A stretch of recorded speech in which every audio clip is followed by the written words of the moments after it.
Puerto Rico has been claimed by empires for over 500 years, Spanish for 4 centuries, American territory for over 100 more. It has never been independent, and yet the food that came out of that history is so distinctly its own that no flag planted on this island has ever been able to claim it. These are 8 foods born here. Mofongo.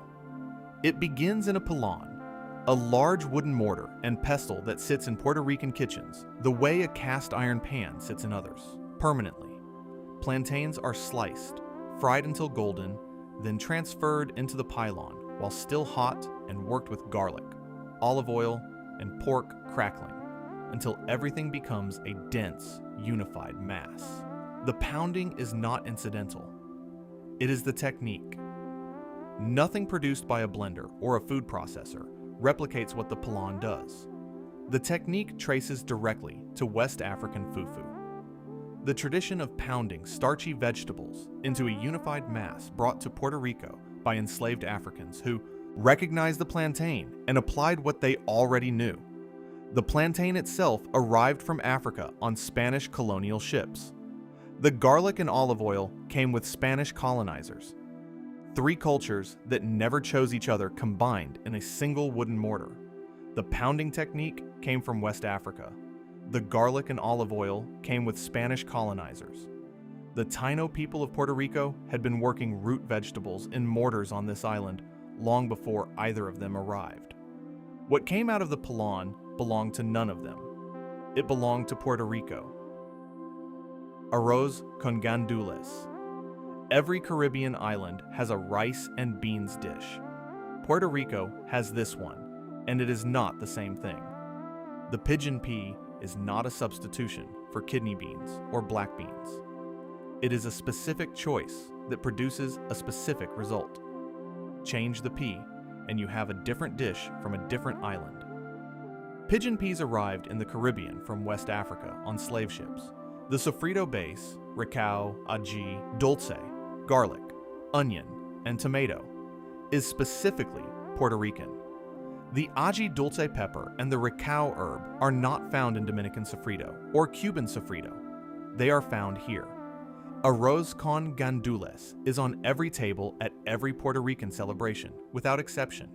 Thanksgiving, Christmas, weddings, quinceañeras.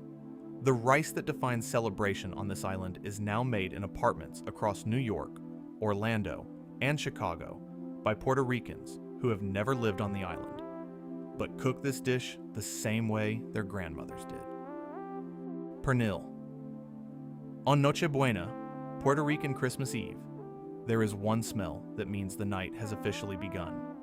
Pork shoulder, scored deep to the bone and packed with a paste of garlic, oregano, olive oil, vinegar, and sazon, roasting low and slow in an oven that has been running for hours. That smell is not optional. That smell is the holiday. The next day, it roasts low and slow for hours. The internal temperature matters. The timing matters. But what every Puerto Rican cook is actually watching for is the cuerito, the crackling, crispy skin that forms on the outside during the long roast. The cuerito is the most prized part of the entire dish. Getting it right is a point of cultural pride that no recipe can fully teach. Slow roasted pork exists across the Caribbean. The overnight adobo, the specific spice combination, the reverence for the cuerito, that is Puerto Rico's. No other island makes the skin the entire point the way this island does. Alcapurria. There are kiosks along the coast of Puerto Rico that have been selling these from the same spot for generations. A dark, crispy fritter pulled from hot oil, handed over in a paper napkin, eaten standing up with the ocean behind you. No fork, no plate, no table required. This is food that was designed for exactly this moment, and no other. The masa is made from green banana and taro root, grated together until they form a dense, starchy dough. Seasoned ground beef or crab is placed in the center. The dough is folded around it and shaped by hand into an oval, then lowered into hot oil and fried until the outside is deeply colored and crispy, while the inside stays moist and dense. The taro root traces back to West African cooking traditions.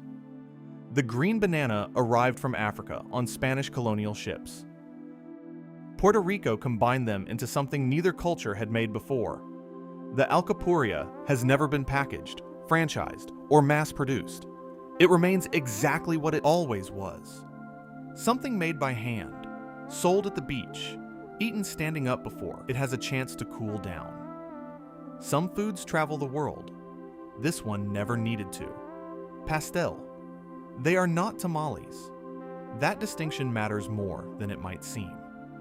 The masa is not made from corn. It is made from green banana, plantain, and root vegetables grated together into a dense, starchy dough. The filling is pork seasoned with sofrito, olives, and raisins. The whole thing is wrapped in a banana leaf, tied with string, and boiled. The banana leaf is not just a wrapper. It imparts a specific earthy flavor during the boiling process that changes what is inside. A corn husk cannot do that. A tamale is not this.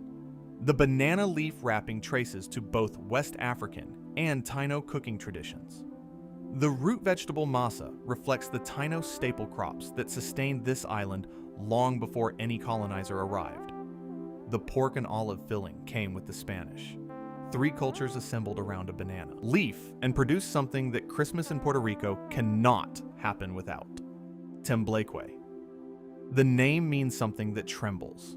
That is the entire description, and it is more accurate than most food names manage to be. A cold coconut pudding set firm enough to hold its shape, but soft enough to shiver at the slightest movement. 4 ingredients: coconut milk, cornstarch, sugar, and cinnamon. 1 pot. 1 mold. Something that has been on Puerto Rican tables for centuries without ever needing to become more complicated than this. The coconut milk base traces to both West African and Taino cooking traditions. 2 cultures that arrived on this island from completely different directions had independently made coconut a primary ingredient long before they ever encountered each other. The Spanish contributed the cornstarch thickening technique. The result was the simplest dessert on this list, and one of the most specifically Puerto Rican: Coquito.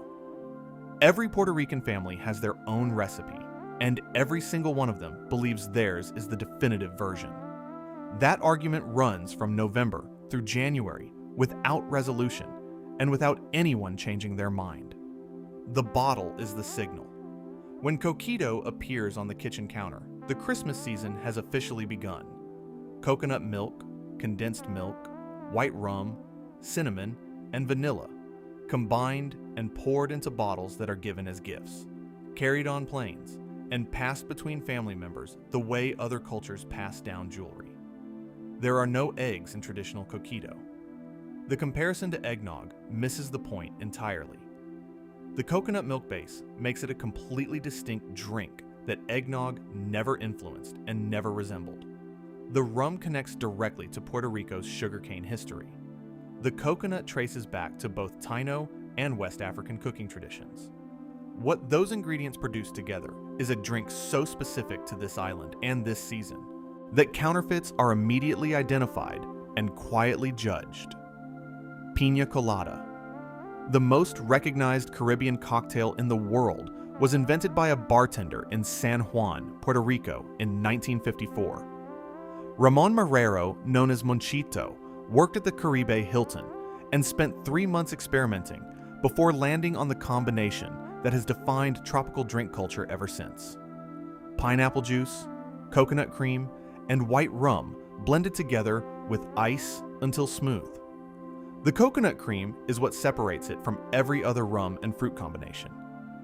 Thick, sweet, and rich enough to carry the tartness of the pineapple and the heat of the rum into something that tastes like none of its individual parts.